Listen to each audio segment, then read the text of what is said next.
PTE General is a suite of 6 tests at different levels, A1, 1, 2, 3, 4 and 5, corresponding with 6 CEFR levels. The tests are recognised globally and are accepted by universities, employers and national education authorities in many countries as evidence of a required standard of English. PTE General assesses communicative ability and provides evidence of English proficiency in practical language skills that are useful for international travel, for work or study in an English-speaking environment.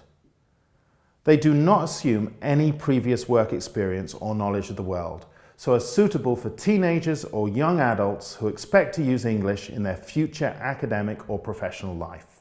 PTE General consists of a written and a spoken test. The written test is made up of 9 sections at all levels and assesses listening, reading and writing. Sections 1, 2 and 3 involve listening to a spoken text, but each section focuses on a different aspect of the skill. In Section 1, test takers listen once to 10 short recordings and answer a single question for each by choosing one of 3 options, graphical or textual, that matches what is heard. This section assesses ability to understand the main detail in short spoken utterances. In other words, the test takers are forced here to listen for gist. The recordings will be either monologues or dialogues and will include transactional conversations or utterances, e.g. buying, social conversations such as greetings, public announcements like train times. Now, depending on the level, the test takers will have to either identify the situation, identify the speaker's role, follow an instruction, or understand idiomatic expressions, and understand expressions of feeling, etc. Most recordings, particularly at levels 3 to 5, are authentic, and they are sourced, for example, from radio broadcasts, recorded messages, or podcasts. Hence, PTE General is a measure of real, practical English. Tips. In this section, it is important to train your students to make full use of the preparation time. Test takers have 10 seconds to prepare for each question before the recording begins. They should use this time to highlight key words in the question and predict the topic and vocabulary they may hear. Remind your students to listen to the whole recording for each question. Point out to your students that 2 of the options are designed to be distractors. For this reason, they must listen to everything that is said on the recording in order to decide which option fits the prompt or question and which options are wrong. Section 2 is a special section because it combines the skills of listening and writing. It's a dictation.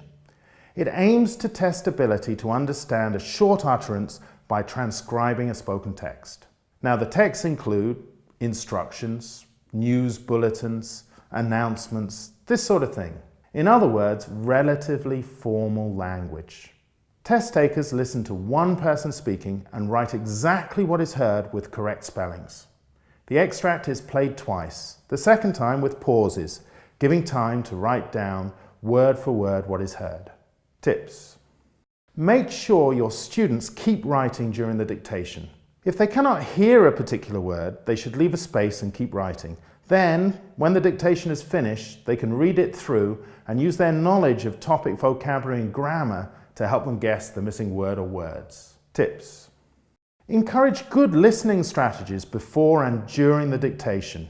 During the first reading of the dictation, test takers only listen.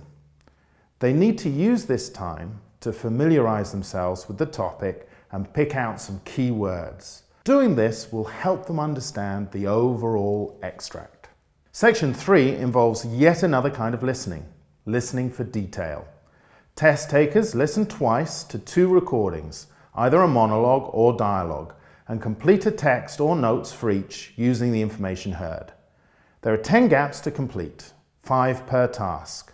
The speaker or speakers will give information which requires accurate listening and transcription. Now, those will mostly be recorded messages, public announcements, transactional conversations. The aim of this task is to assess ability to extract specific information from extended spoken texts. Tips. Show students how to predict the missing words. In the time before the recording begins, test takers should read the notes and use the words that come before and after each gap to predict the missing information. They can predict from grammar the part of speech that is needed by looking at the word directly before the gap. For example, if the word before the gap is an article, e.g. the, an, or an adjective, for example, good, interesting, then the missing word is likely to be a noun. Tips. Show students how to use the questions to keep up as they listen. Section 3 is challenging because test takers need to keep track of the questions as they listen to a monologue or dialogue. The questions are not read aloud on the recording as they are in Section 1. To help them do this, train your students to highlight some content words in the questions. These are often nouns that carry meaning. Test takers can expect to hear some of these words in the recording, and this will help them know which question they're up to.